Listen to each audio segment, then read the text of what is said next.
Okay. Come on, Michael Jackson. Like, come on, Michael man. Jackson is crazy. She Michael Jackson in both eras.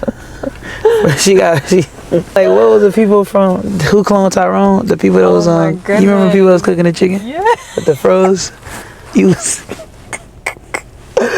She was in the chicken scene when they were eating the chicken, like, you know what I'm saying? And she was a part of the Jackson 5, y'all. Like, she was one of the members in the Jackson 5. She was like the long lost sister.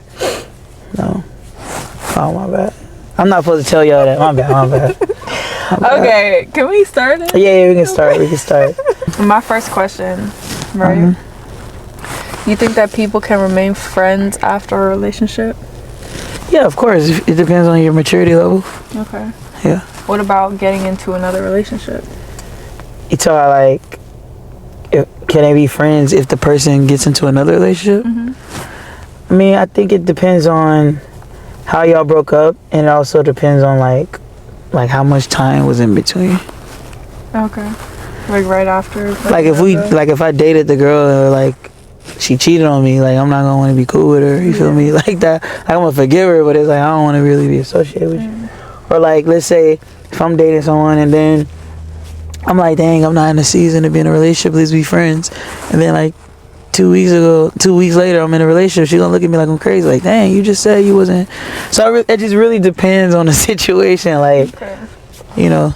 Have you ever forgiven somebody in a relationship that's cheated? I don't think I've been cheated on. Okay. I hope I haven't. Yeah. Like that would be crazy if I have. But I don't think I've been cheated on. I mean, there's been situations like where like we will, I guess, go on a break and then I'll hear something, but you know, I'm not a saint either, so it's like I can't really hold it over their head. I hear you. You know, I think a lot of things for me will happen after we break up, because it's like the person would be so sweet and innocent, and then all of a sudden we break up. Now she out there wild, and I'm like, yo, who is this new person? Like, was this always in you? So I think that would be the problem for me. Like, wow, you've changed. Yeah. Turning up. Okay. Where'd this person come from? I don't know. I haven't seen you. I don't recognize what it be. Like, you know what I'm saying? But I'm actually very loyal after a relationship, surprisingly. I'm gonna explain this to you. I value the relationship so much that when I break up, or if we break up, you're not gonna really see me posting it if I'm talking to another girl. Like, you never gonna know I'm talking to another girl unless you start showing that you're talking to somebody else. Because I respect the person so much that I wouldn't want to push that in your face.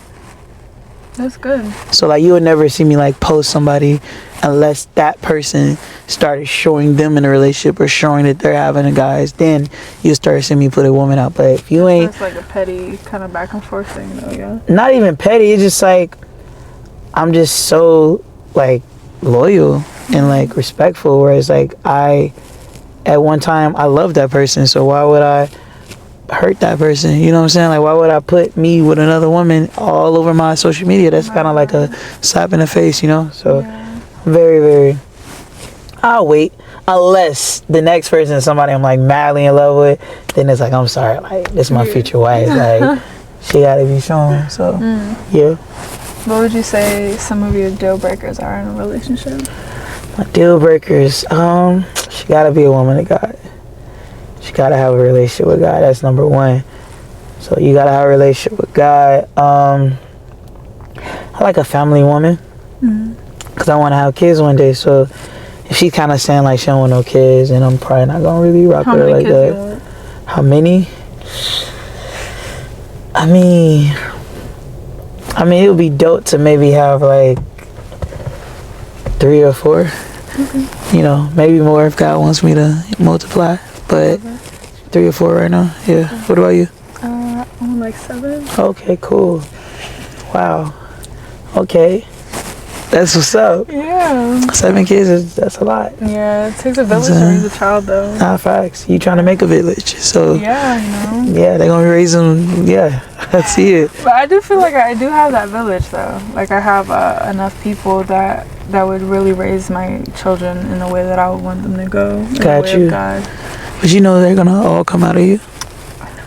Okay. I'm just reminding you how children are made. Okay, just letting you know that's a woo. You know, there was actually one nightmare that I had. And I like felt like I levitated off. And you had 8 instead of 7. Was that the nightmare? Because I felt like it was like ready to come out, and then it was like boop. Were you watching like Alien versus Predator? Like, what were you watching for you to get afraid of like it's coming out? Like, yeah, because it's just so small of like a hole for such a big like. Oh, okay, thing. got you. We're being descriptive right now. That's wild. So we're gonna change the topic before we get very descriptive. Oh my god. No, I feel you though. I mean, I'm pretty sure that is scary, especially for like women. Y'all like y'all really holding a child. Y'all really creating like this human being inside of you, and y'all have to go through like so many medical problems and stuff.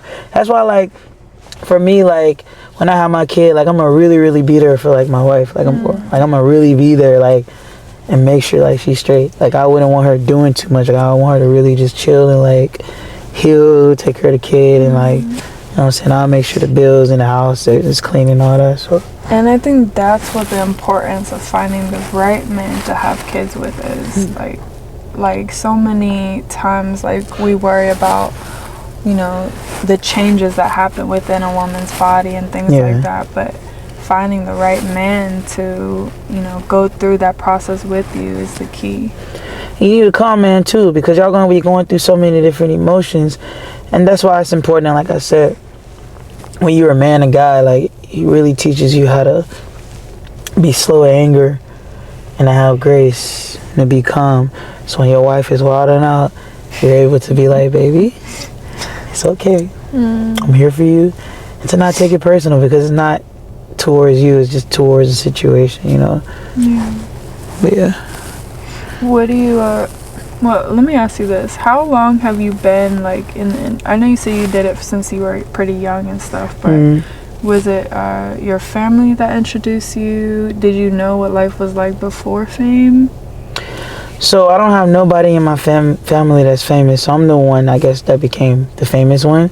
So I didn't have no like famous cousins or famous friends growing up. It was, I guess, I was the one. You know what I'm saying? So I got introduced to fame when I moved to LA. I graduated right after high school, and I came out here and, you know, went through some things. And then my first job was Green Giant, but the first job that had people know who I was I did a Justin Timberlake commercial for Target, and it was like Justin Timberlake and his super fans, and it was a shot where me and Justin were singing together, and everybody was like, yo, who's that kid with Justin? Then after that, I did some more commercials, and then my first TV gig was Criminal Minds.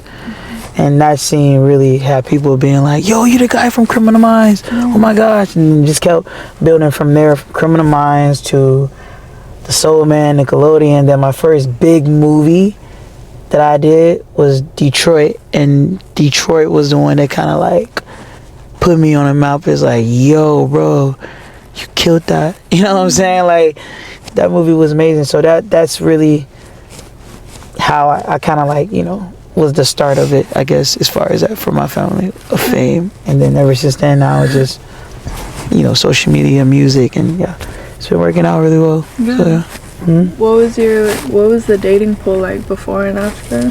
The dating? I want to know like what your experience is and how the difference between women like posing themselves onto you was before and after.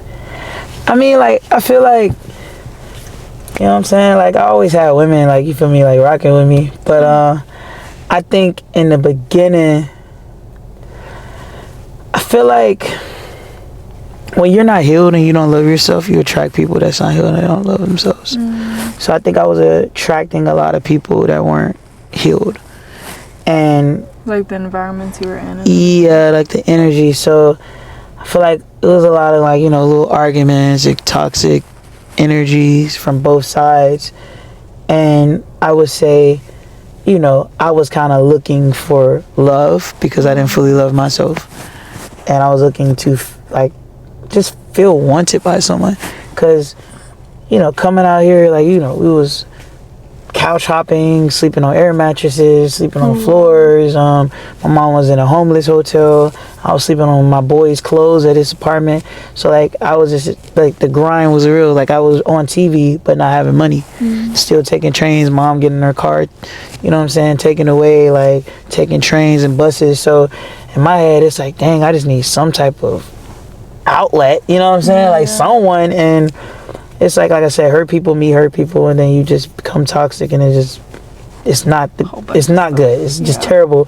But I would say now I'm in a place where is how dating is now. So I'm single, but I will say my ex was probably the healthiest relationship that I've been in. We had our ups and downs. We had our moments where, you know, things could have been better, but I will say she saw different versions of me, and she was able to kind of see the Christian, the not lukewarm but practicing Christian version of me, to where I feel like we were able to end in a place where it was like healthy and not like, yo, I hate you and I hate you too. I think we were able to end where it was like grace, forgiveness, and understanding that there's a season where God really wants you to be just with him, and where God really wants you strictly with him, where he's your priority, and he wants to heal you and like work on you. Because sometimes we get in places where we depend too much on our partners, where our partners become our gods, our partners become our priority, our partners become the person that we run to for everything, when it's supposed to be God. He's supposed to be in the center of everything. So if he's not in the center, things ain't gonna really work out. So I would say now, like I said, I'm at a place where like God is gonna be in the center of all my relationships. He's gonna be the one I answer to for everything, and he's gonna be the one to help me navigate through all of them, you know what I'm saying? Any relationship, I guess, not all relationships, but you know, the relationship. So after God being the center of it, what would kind of be your vetting questions to determine whether a woman is right for you or not?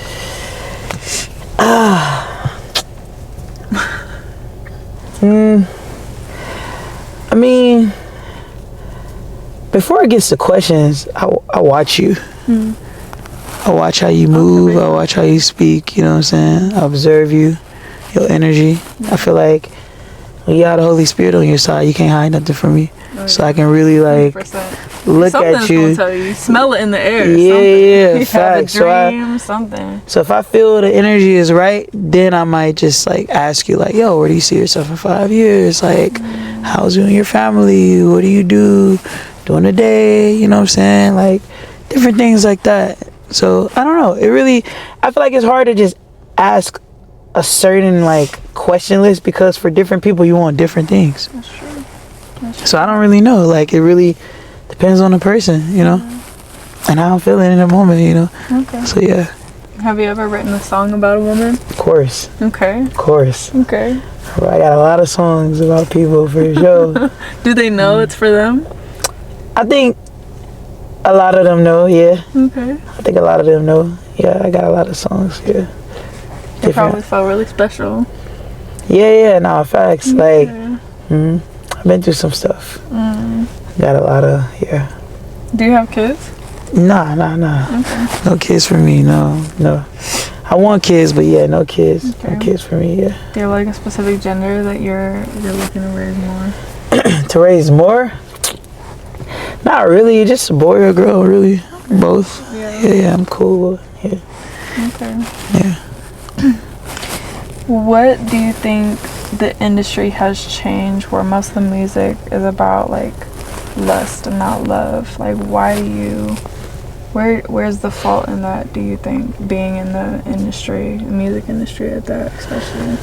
I think what it is that people have experiences and people write about their experiences. I think the problem is that there's music about love. It's just not getting a lot of eyes on it. So it starts getting drowned by songs about lust, and it's like there are artists out there that have songs about love. They just don't have a chance for them to showcase their talent. So I feel like for me, like I can't really tell nobody what to write about, and I can't really tell nobody what they've experienced. But what I would say is, I think more artists, they should allow other experiences to shine too. Yeah. You know, so that's how I feel. I feel like there are artists, great artists out there that talks about love, that talks about, you know, like, you know, God and different things like that. I just feel like they just need a opportunity to shine. But right now I'm noticing that Christian music is coming up, and I feel like Christian music is about to be the new mainstream, and Yeah. Thanks to you. we coming. Thanks for me. I appreciate it. I mean, I'm one of the people, you know, so I can't take the credit for it. But yeah, we pulling up for sure. We about to really, you know, shake things up for reals. Do you see yourself doing this like long term? Like music, of course. I mean, I've never really just wanted to just only be an artist.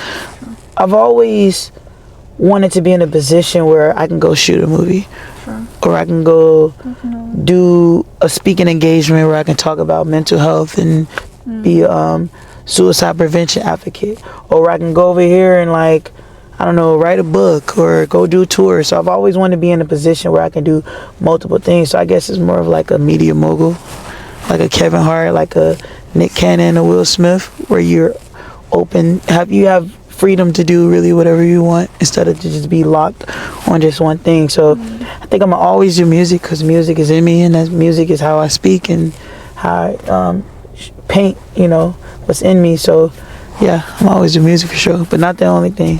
Okay. Yeah. That's what's up. When it comes to like acting and stuff, being in the acting business, do you find the same, I guess, problems or the same obstacles that you would face in the music industry? Of course, I feel like a lot of roles that I used to go for would be like the thug, or like, you know, something that's not what I've experienced. And I know when people say, well, you're an actor, you're not supposed to be yourself, but I feel like there's more sides to black people than just being a gangster, than just being a person that's dealing with trauma, than just being a person that don't got a dad in their life. You know what I'm saying? I grew up as a suburban kid, so I would love to see some stories where, let's see a mom and a dad that's in the household with their child, like, you know what I'm saying? Or like, I didn't really grow up with my dad, but me and my dad were real cool now, but my mom had a great job. You know what I'm saying? I got everything I wanted, food, I got everything I needed, you know? So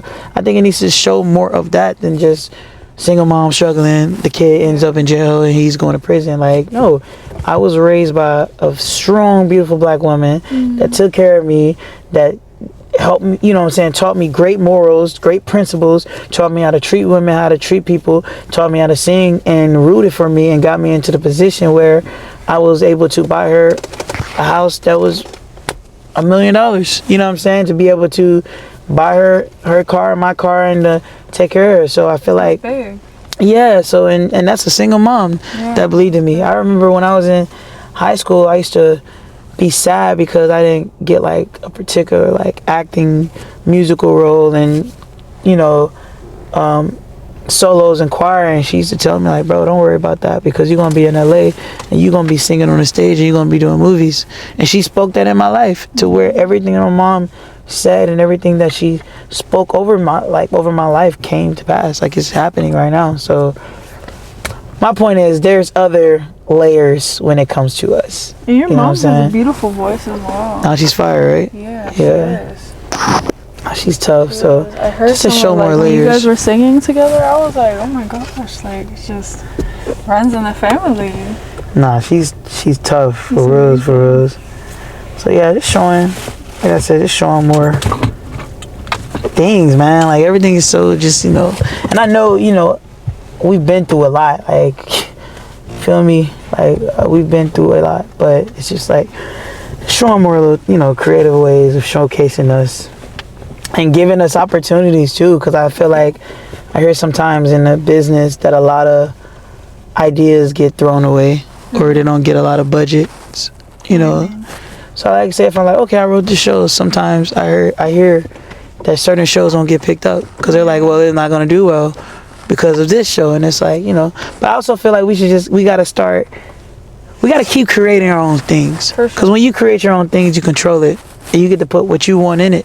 So I genuinely feel like I see a shift, where people like 50 Cent and like Tyler the Creator, even people like NLE Chopper, Kai Cenat, they're now creating their own things where they can kind of control it and tell the stories that they want to tell. So I think that's amazing. I am seeing a shift in that for reals. Good. We just need more of that, you know? Yeah, and people with actually the work ethic to put into it. Yeah. A lot of people have the vision but don't know how to execute it. Facts. But I think that's where a team comes in. Facts. Do you think that you have like that solid team? I mean, I ain't gonna hold you. It's been me and my mom since day one. Yeah. So I do have like, you know, I've had acting managers and agents, but like it ain't nothing like having my mom really fighting for me, looking at them contracts, negotiating, going back and forth with agents and managers saying, nah, you ain't gonna do that. We're like, oh, they not, we need some more zeros on that. You know what I'm saying? So really, she's my team, her and God. You know what I'm saying? We got a trio going on. So yeah, but I think we are now, this year we are building a team. We are trying to, you know, have more people in, because it's a lot. It's been us since day one. I've been editing every video, shooting every video, creating every video. So now, you know, I think where I'm going, you know, I think God is going to start assigning people, and I'm seeing it. Good. I'm seeing it happen. Yeah. Excuse me. Would you say your mom is like really protective over you? Yeah, of course. I'm her only child. Okay. Yeah, she was. Yeah. Okay. I'm her seed. She don't play about me. You know what I'm saying? She does not play about me. Y'all locked in for real. Nah, we locked in for real. That's what's up. I mean, you saw them videos. Who was doing her hair when she was in the hospital? You know what I'm saying? Massaging her feet, giving her massages, giving her medicine, bringing her smoothies, researching what these medicines and what they do to you. Like, I'm locked in. Like, I'm gonna make sure she's straight always. Just like she made sure I'm straight. I can never repay my mom. You know what I'm saying? For the things that she sacrificed for me to be here. For her to put her career aside, for her to even put her seeking a husband aside for me to get me where I'm at. So I'm always make sure she's straight, show love, and if she need me, I'm pulling up. You feel me? So yeah. How long has it kind of just been the two of you? All my life. Okay. It's been all my life, yeah. So it'd be a big shift change if she starts actually like letting men pursue her. Yeah, nah, I want that, like, for her. I think she deserves it. And she want that? She, of course she want that, for sure. Sometimes she be like, yo, let's hang out. I'm like, mama, look. You know what I'm saying? Like, I gotta do it. But I hang out with my mom, though. Like, even when I was dating my ex, like, you know, we'll all go, like, on trips together and, like, dinner together, watch movies together and stuff like that. So I always include my mom, and, you know, the people that I've dated, I guess, recently didn't have a problem with her. So they were close to their moms, too. So, you know, we be chilling, yeah. And during while you sing and while you create content and anything like that, would you say that's kind of like an outlet that you use? Of course. For sure. Yes. When I be going through stuff, I be putting it in my music. Like, I'm gonna tell a story soon one day. I got a testimony I gotta tell my supporters and everybody. But during some dark times in my life, music was like my way of like letting it out. Like, I wrote a song about my brother, how I felt about his death. I wrote a song about just, yeah. When you hear the music, you're gonna hear me. You know what I'm saying? You're gonna hear how I feel, what I deal with, what I struggle with, all of that. So new music coming soon. Make sure y'all go check it out. Coming soon. Sure. But yeah, if you want to know, check out that music. And we got a podcast dropping too called I Get It From My Mama. So we're going to dive deep into little things like that too. Yeah. Okay. And when is it coming out? I don't even know. You know, we had to kind of like shut things down when she went to the hospital. But we about to try to get it back up and running. Hopefully soon. I got one episode edited. So yeah. Okay. Thank you. Of course. Yeah. why you make that face? Because I don't know how to close. You don't know how to close? No, super bad at closing. Nah, you're cool. I just be like, all right, y'all. Well, I appreciate you, you know what I'm saying, allowing me to come on your platform and Yeah. talk about some dope things. And do you have any questions for me? any questions? Yeah. Okay. So what made you want to start using your platform for, I guess, positivity and to influence people and give amazing advice? I watch your page and you be eating. So what made you want to do that?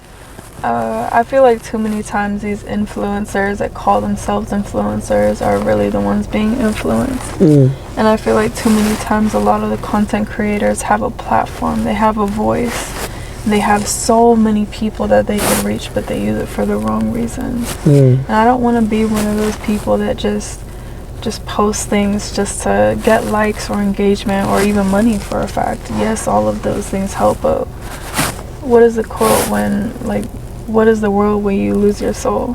And I feel like that's such a impactful reason for me to just stop what I'm doing and really think about what my purpose is. Purpose is to be a servant, is to be a discipleship, but at the cost of discipleship comes a death of self.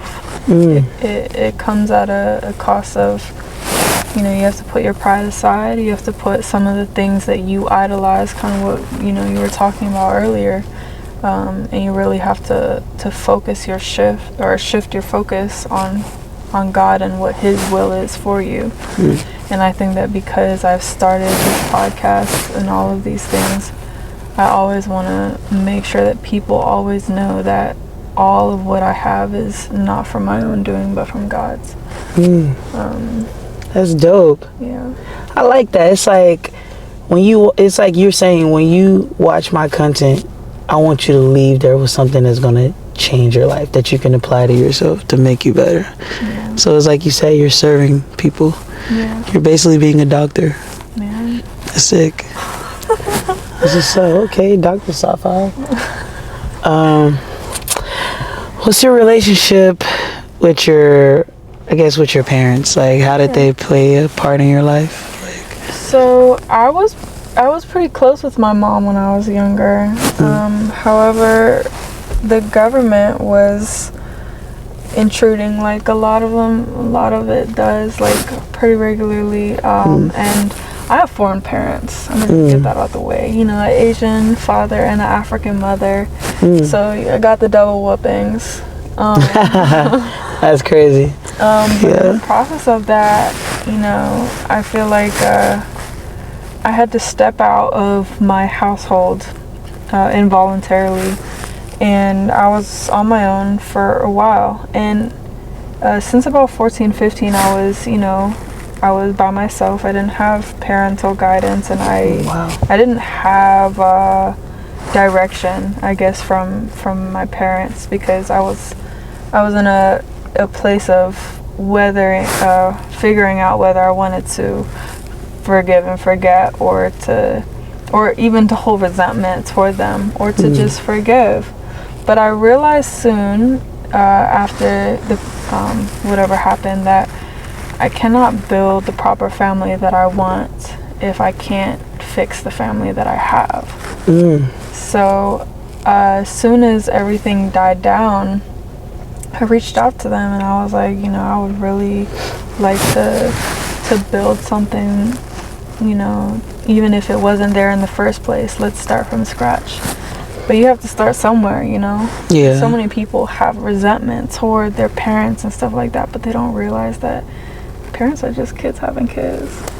And since I was the first child, I'm the child. I have to understand that.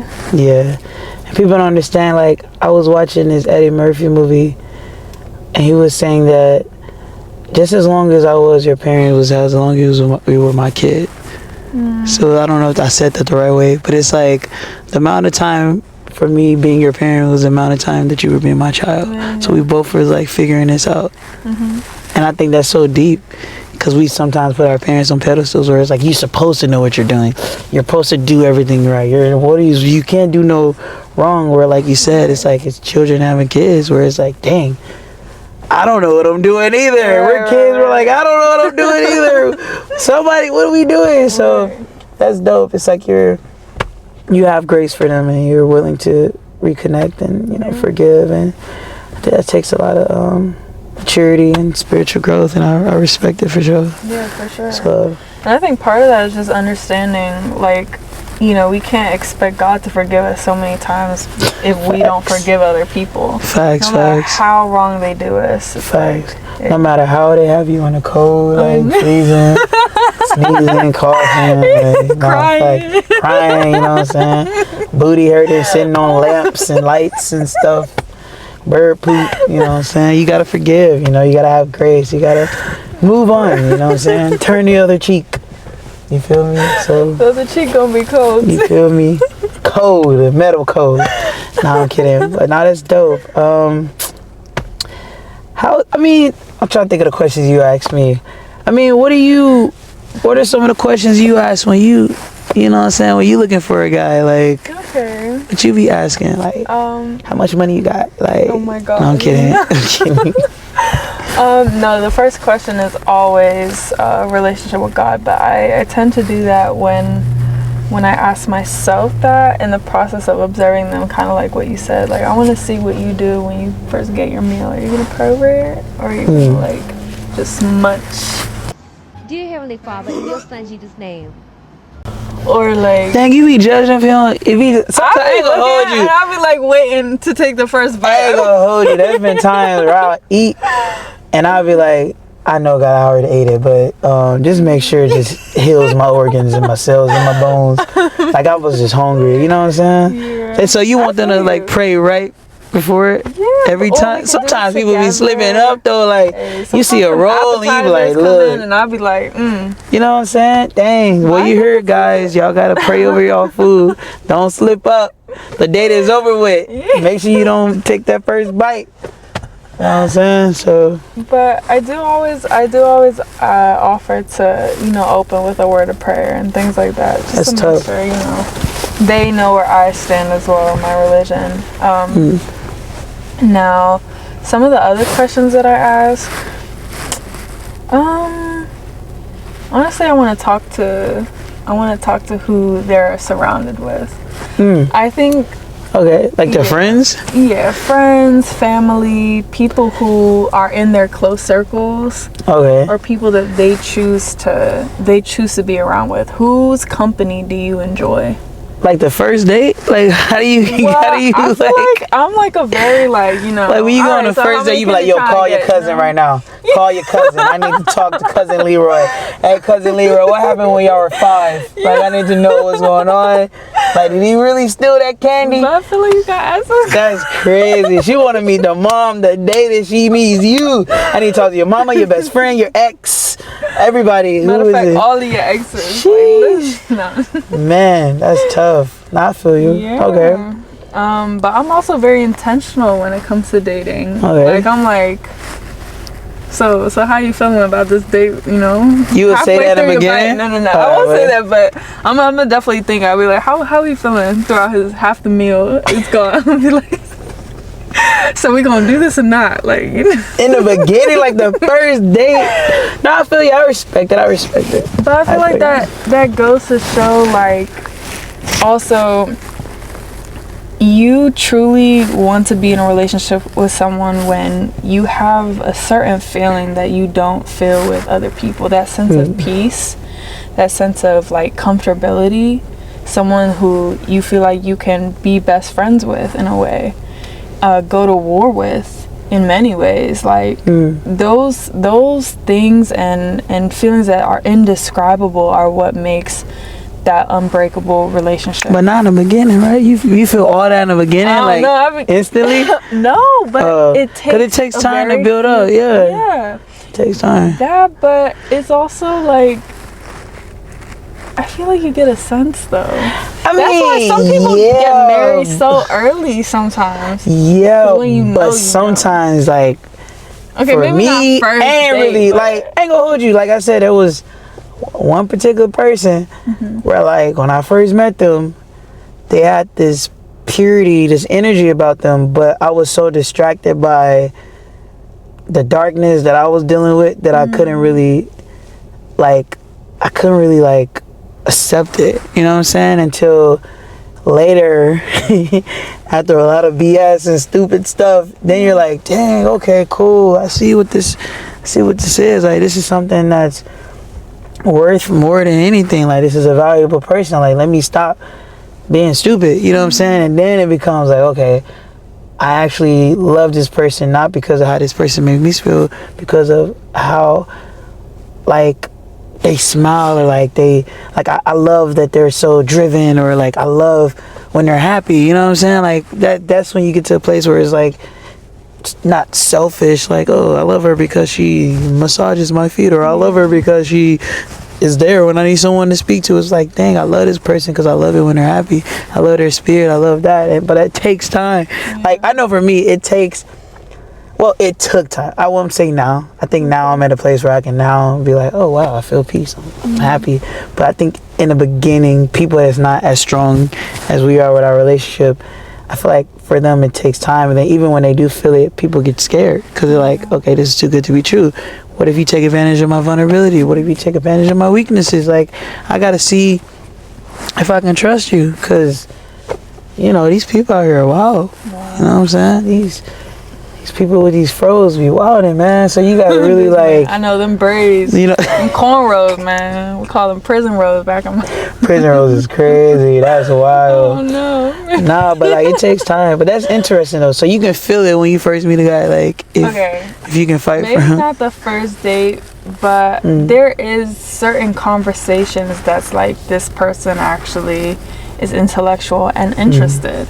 You can tell when someone's interested within the first conversation that you have. Yeah. And then you base, everything off of that slowly, step by step. Facts. But I feel like during a first date, and I'm not gonna lie, first dates, I would want to always be some sort of interactive.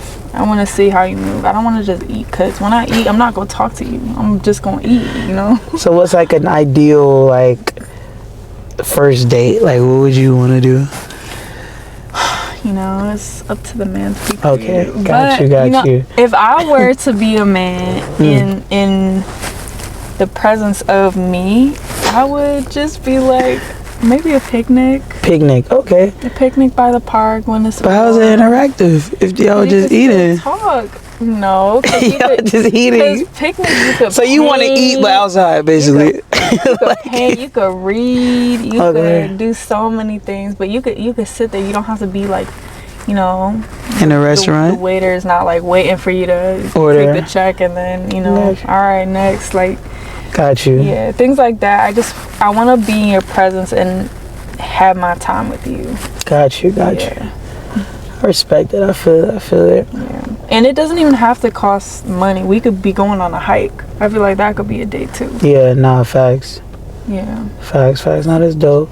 I feel like a date that I would love to do, it's like a Bible study date would be fire. Like you go on a date with somebody, go get something to eat, and y'all have Bible study together. It would be fire. That'd be lit, right? Yeah, I think that'd be cool. Really nice. Especially in this like areas right here, you could just maybe when it gets a little warmer. But yeah. Facts. The lights are just stargazing. Just talk about God, talk about all of these things. It's very healing, calming. Survive, yeah. And I feel like you just get a different sense of peace when you have a God-centered relationship. Facts. Like, it's something that you can't get anywhere else. Like, there's so many problems in relationships that are always coming up. The devil's trying to attack you this and that way. Facts. But one thing that should not ever be shaken is your relationship with God. Facts. And when you have it, it's like I said, if y'all in a relationship and let's say you feel some type of way, like, God being there, God will whisper in my ear and say, yo, apologize, sir. Yeah. And he gonna keep you accountable too. Facts. Because I'm not just dating one person, I'm dating two people. So it's like, dang, I can't really just. And if you're wrong, you're gonna be fighting two people now, not just one. Facts. But it's crazy because I'm super curious of, like, I haven't been in like a God-centered relationship yet. So the healthy one was not technically God-centered. It was, but it wasn't. We didn't prioritize them. Okay. So I guess it was God-centered as far as our morals, and we didn't go out there doing stupid stuff. But as far as it being like where I'm at now, I feel like I'm curious of how a relationship be where I'm at now. You know what I'm saying? I'm curious to see how that would be. I feel like it'd be smooth. Yeah. Like I feel like it'd be really, really smooth because I feel like I don't know. It's like very interesting. You think you're ready for that? Now, a lot of work, you know. I mean, I feel like I can do a relationship though. Like I said, like where I'm at now, I think I can do it. I'm a cool boyfriend. I'm chill. So, yeah. What are your thoughts on like sex during relationships or dating? I knew you was about to ask me this question. I already knew it was coming. I mean, I feel like right now, you know what I'm saying, like the goal is to wait till marriage, you know what I'm saying? I feel like that's the goal for sure, to wait till marriage. So I think both sides That's should the goal. like look at you, no, for real, nah. Listen, no, all jokes aside. Like when I was dating the healthy relationship, like there was a time where towards the end where I was like, yo, we gotta be celibate. And Powerful. for months. It's hard. You know what I'm saying? For months. Like it was hard for sure. Like slipping up for sure was a thing. But like we still tried though. You know what I'm saying? There would be moments where she would be like, nope. And I'd be like, respect. Then there would be moments, and it was funny though, because in the beginning she was like the no one, and I was like, dang, okay. But like I'm charming though, you feel me? So I'm like, you feel me? Like I know, you know what I'm saying? When you know you're a woman, you know, like I know how to, you know. But then it shifted though to where I was like, yo, we gotta chill. And then she would be like, you know what I'm saying? And I'm like, yo, but like it was cool though, because we got to a point where we understood it and was like, yo, we gotta sacrifice stuff for God. And when I tell you, it was hard, you know what I'm saying? But you know, we did, you know, get to a place where we could be celibate and like really was all right, bro, let's wait till marriage. And you know, like I said, that's the goal. Like nobody's perfect. I mean, I've been celibate, like for sure. I've been chilling. I haven't really been out here turning up. But like I said, the goal is to find you a wife, you know what I'm saying, and wait till marriage. Because I feel like, you know, what do you want to do that knowing that God is like happy? Because you don't want to do it and then be like, dang, bro, I gotta talk to my father tomorrow. Like look, I know, God, I know, but it was just cuddling and started watching Love Is Blind. Like we just, man, yo, like my bad, like for real. But yeah, cold in the room. you know what I'm saying? And then with me, like I'm a very intimate person, so like, you feel me? I'm romantic. I feel energy. You feel me? And like, I'm a very loving person when I'm with somebody. Like when I'm with somebody, I'm on them. That's the only woman, the only person I'm thinking about. So it gets hard, you know. But I also remember I told my ex, I said, I can love you physically, but I want to love you spiritually, and I want to love you the way that God wants you to be loved. Amen. So I'm not gonna just use your body and do these things. I want to spiritually love you the way that God wants you to be loved. That's good. And I stopped it.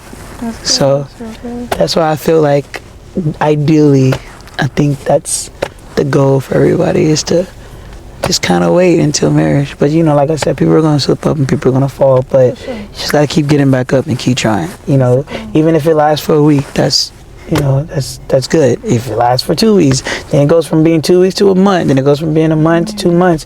And this is really about just finding ways to just avoid it. Like maybe avoid going to each other's houses.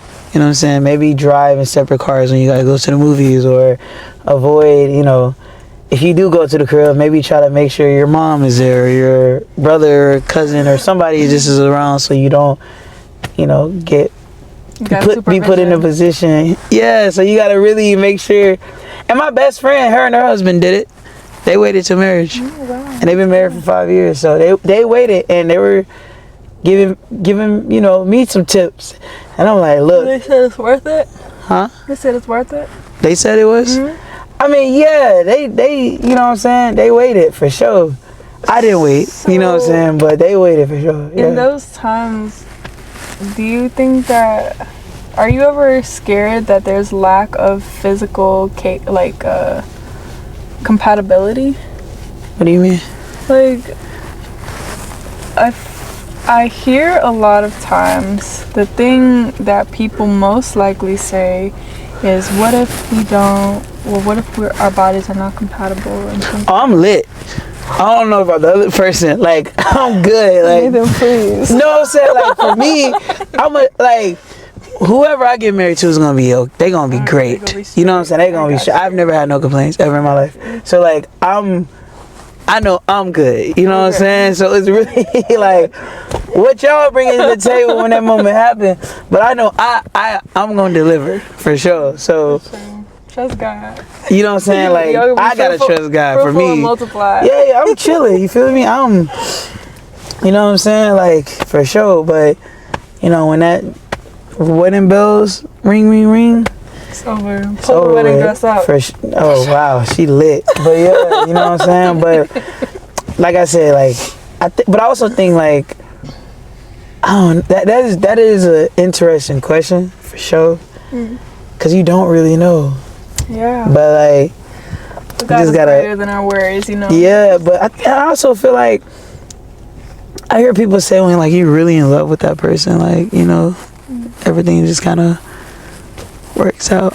I don't know how that feels. Me neither. I've never been there, but hopefully one day, you know what I'm saying, I can get there, you know what I'm saying, and see how it feels. But yeah, taking it day by day. I'm a newer, you know, practicing Christian. I was lukewarm for a while. Now, I guess warm. Yeah. I don't know, activated warm. I don't know. Is it code? I don't know what it's called, but hopefully warm. Yeah, I'm warm. Yeah, I'm warm right now. Yeah, hot. Fire. I'm on fire right now. Holy Spirit is surrounding me at all times. But yeah, that's what about you? You asked me that question. How are you feel about that? Like, are you waiting or? Yeah, I mean, right now, you know, I'm not in a relationship. And currently I'm kind of just like making sure because, you know, just like we were talking about the story of Job, like I lost everything recently. Yeah. Like my car caught on fire, I lost my house the same day. Dang. Then like I ended the relationship just because of like crossing boundaries and stuff like that. I just felt like God was handing me the scissors and I had to make that decision. It's way harder when a girl breaks up with you. I ain't gonna hold you. Man, it hits deeper, like, cause it's like y'all will go through so much for us.